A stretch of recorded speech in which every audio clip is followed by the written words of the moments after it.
Hello everyone, my name is Christian Swenson. I do videos here on YouTube about autism, autistic consciousness, and life on the autism spectrum. Today, like I promised last time, if you made it through that video, I want to do a video about Kandinsky. Wasily Kandinsky, Russian artist from the early 20th century, who was a pioneer of abstract painting, abstract art. Before I get to that though, I wanted to share with you some new additions I have here. This is a crocodile made out of stuff. A friend made it for me. It's the coolest thing I've ever seen, right? Crocodiles were my thing when I was a kid. I loved the crocodile from Peter Pan, so it's a clock in its stomach, as you can see. It's a pretty cool thing. I also have here a bust of Emanuel Swedenborg. I bought it off of a Swedenborgian church in Stockholm. They gave it to me even though it wasn't for sale. They sold it to me even though it wasn't for sale. Kind of a cool story. And then this is a little statue of Hermes because I feel like I flit between worlds all the time. But I wanted to do a video today about Kandinsky's synesthesia. You know what that is? The blending of sensory modalities. Sound becomes color, color becomes sound, becomes taste. All of those things, they weave together. And potentially autism too, because I think where there's synesthesia, you can often find spectrum symptoms. But let me share with you a copy I have of his Composition 7. I think this is right side up. Yeah, Composition 7. As you can see, this is one of his masterpieces, probably his biggest masterpiece, his most significant masterpiece. You would be mistaken to look here for any objects. I think that's a mistake. Kandinsky's whole reason for being, his whole raison d'etre, was to free art from the constraints of natural form. You know, music isn't trying to represent anything. I mean, most music, like classical music, but it is a spontaneous expression of something spiritual, is what Kandinsky would say. And he says art should be the same thing. Art shouldn't cleave itself to natural form, but express form from within itself, so to speak. It should be like a flower or a tree, just something growing out of itself. And you know, you can kind of see here the organic chaos of nature, like a coral reef just spontaneously created here. I wrote a bit of my thesis about Kandinsky's Composition 7. I was in a comparative, as you can see here, a comparative studies program, so just a lot of different stuff in the humanities.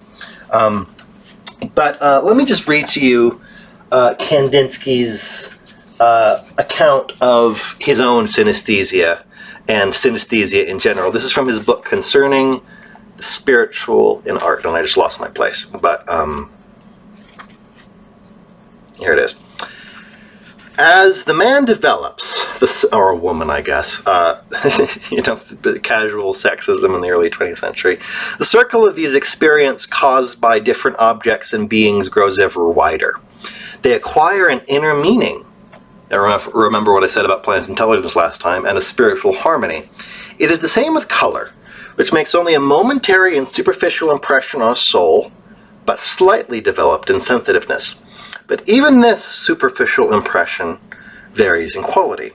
The eye is strongly attracted by light, clear colors, and still more strongly attracted by those colors which are warm as well as clear. Vermilion has the charm of flame, which has always attracted human beings. Keen lemon yellow hurts the eye in time as a prolonged and shrill trumpet note the ear, and the gazer turns away to seek relief in blue and green. Now, if you're like me, you kind of share that experience. Colors can penetrate to the soul and to the heart and resonate in the same way that sounds resonate, that there's this weird way in which sound and color merge to the extent we're open to the world. But to a more sensitive soul, the effect of colors is deeper and intensely moving. And so we come to the second main result of looking at colors, their psychic effect, or maybe their psychological effect. That's how that word was used back then. They produce a corresponding spiritual vibration. And it is only as a step towards this spiritual vibration that the elementary physical impression is of importance. Whether the psychic effect of color is a direct one, as these last few lines imply, or whether it is the outcome of association, is perhaps open to question. The soul being one with the body, the former may experience a psychic shock Soul kind of just means what's in the mind, something less intellectual than the mind, but something like that. It's caused by association acting on the latter. For example, red may cause a sensation analogous to that caused by a flame, because red is the color of flame. A warm red will prove exciting. Another shade of red will cause pain or disgust through association with running blood. In these cases, color awakens a corresponding physical sensation which undoubtedly works upon the soul. If this were always the case, it would be easy to define by association the effects of color upon other senses than that of sight.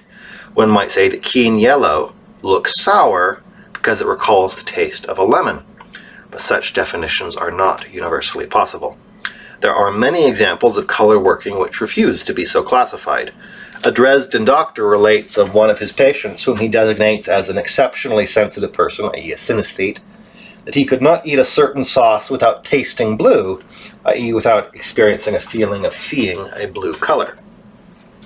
It would be possible to suggest, by way of expression of this, that in highly sensitive people, interesting he's using that word 100 years ago, that the way to the soul is so direct and the soul itself so impressionable that any impression of taste communicates itself immediately to the soul, and thence to the other organs of sense, in this case the eyes.